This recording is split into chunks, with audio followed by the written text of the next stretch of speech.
runner-up in the World Championships on 4 occasions and a bronze medalist on 3. So he got that medal, well deserved. And the last time in the Olympics was in this boat class we're looking at right now. Yeah, that pair.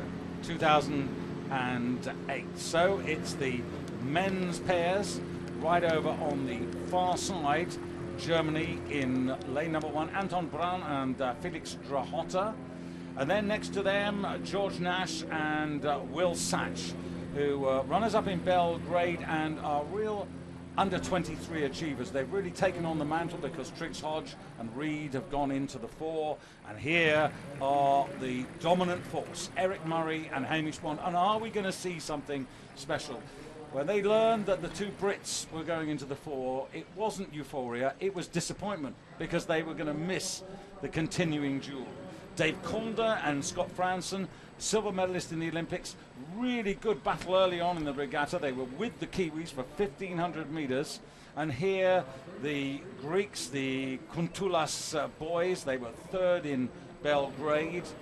And completing the lineup, the world bronze medalist from last year, first regatta for them in the Samsung series. Niccolo Monati sitting in front of him, Lorenzo Carboncini, and the Canadians had a really good scrap with them in the semi-finals. They were looking for a bit of world revenge because they got beaten last year by the Canadians. So again, another terrific high-class lineup. Eric Murray, Hamish Bond. What are they going to deliver today? If anybody's going to produce a world best time in these conditions, it's going to be these 2. But I think, in my mind, that they are going to want to put something really dominant down. I think they want to impress their opponents. The fun thing is, James Cracknell and Matthew Pinsent, the current world best time holders from Great Britain, 10 years ago in Seville, they were actually very, very worried they were going to lose this record because these guys are class. 6:14.27 is the magic time. We'll worry about that when we get to the near. But what a sharp start there by the Canadians. 3 from the top of your picture. That was an excellent start by Dave Calder, Scott Franson. And 4 years ago in Canada, they were the guys who blasted off from the start blocks and just they were up there at the 1,000-meter marks. Really high stroke rate, and that's what these guys are known for. These Canadian rowers, Dave Calder, Scott Franson, 38, 39 even. That's what they're good at. But the Kiwis, Eric Murray from the Avon Rowing Club, Hamish Bond from Dunedin, these 2 guys are extraordinary. Remember, they suffered the disappointment in Beijing, but since Beijing, they're unbeaten. Yeah, they rowed in the 4 in Beijing. Yeah. And they decided to go to the pair because they wanted to make sure that they were the ones in charge because they knew they were fast in the pair. And they thought, we'll just give it a go. And from the start, when they first hit the European continent, they've been beating everyone. So, closest to you, you've got the Italians, 2 away from you, Greece, 3 away from you, Canada, and then you've got the world champions, the New Zealanders, then 2 away Great Britain, and on the far side, Germany. Of youth and experience in that boat as you see the British pair George Nash and Will Satch as we come through the first quarter, and plenty of pace right across the regatta course, but Canada just still with the edge there. Yes, in Greece in the 2nd place, the Guntulas brothers, former lightweights, but I think it's safe to say that they've established themselves as heavyweight rowers right now. They were actually leading up to the line in Belgrade and just all of a sudden faded, and I hope they've concluded from that race that they need to improve their rowing and improve their final 500 meters, their final sprint to the line, because otherwise they're going to miss the podium here. Well, after yesterday's race, Dave Calder said today's race, this was in the semis, this was good for us, for myself and Scott. We wanted to get out and test ourselves against the Italians. Last time we raced them, we won. They won a bronze medal and we were 5th, so it was a big step for us. And we felt that we built on the heat yesterday, and we hope to build even more in today's final. Yes, and they're doing that right now. They're leading. They were leading up to the 500-meter point, and they're still leading by about half a boat length over New Zealand, who didn't have the best of starts. They were a tad bit slow off the blocks, a little bit the same as with the women's pair. They were not that great off the start. So I hope they can come back to the Canadians to get an interesting race in the final 1,000 meters. It's very interesting, as you see the Canadians, that in the heats they were sort of together, and actually, you know, like now, the Canadians from time to time had the lead in that race, but it was at the 1,500 meter point that the Kiwis really showed their class and went away decisively. But we're at the half distance, and it is about half a boat length to Canada over New Zealand. Great Britain in lane number 2. At the moment, vying with Greece, who are on the near side. You can just see the Italians and the Greeks as you see the British. Well, they've had to take over the mantle, Michaela, from Andrew Triggs-Hodge and Peter Reid, and I think they're doing a pretty fair job.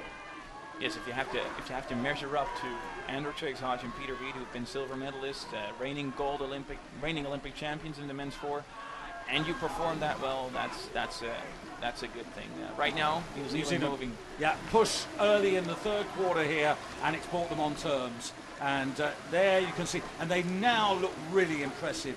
The harmony in that boat now is terrific, and they've gone from being half a boat length down to getting the bow ball ahead of the Canadians, and they are really giving the Canadians a bit of an education at the moment. You can see right now, you can see very good. You can see the Canadians are slightly shorter stroke, high rating, and the Kiwis just pouring on some more power, using their backs more, swinging into it, and that's the efficiency. That's what drives them to the front right now. That was an impressive 20 to 30 strokes by the New Zealanders. But now, as every crew knows, when you make a move like that, it has to be decisive. You have to commit, and you have to continue. Yes, indeed, and I mean, there's still not much room between New Zealand and Canada. It's about a canvas, not more. And if these guys raise the rate even more to 44 strokes a minute, they might just make it. That's a quick quarter, and the result is, of course, that those two have poured away from the rest.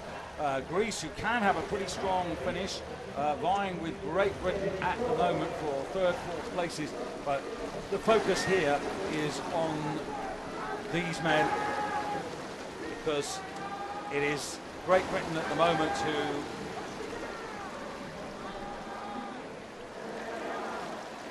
are forging to try and get the better of the Greeks.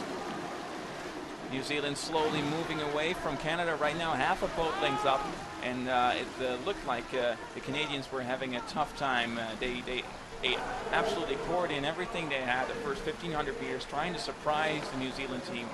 But it's Eric Murray and Hamish Bond not taking any of it. And right now you can see they raised the rate again, trying to move away and trying to make a statement early on in the season. Second World Rowing Cup of the season. They want to show that they're still up there, still the dominant force. Half a kilometer an hour difference in speed. 0.6 actually, and that's saying a lot.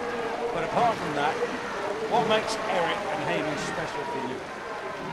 I think what makes them special is efficiency.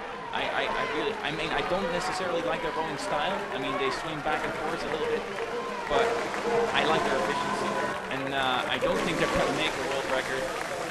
It's 6:22-ish, 6:23, 6:24. So it's 10 seconds outside of the best prime, but an impressive result nonetheless. Greece take third, and then you've got Germany and Great Britain coming in. But remember, at the 1,000 meter mark, New Zealand were half a boat length down, and they were well up, almost going for a length at the finish line. So impressive in the third quarter, where they made the major move. The strength, maintaining that, a time of 6:24.04 for New Zealand.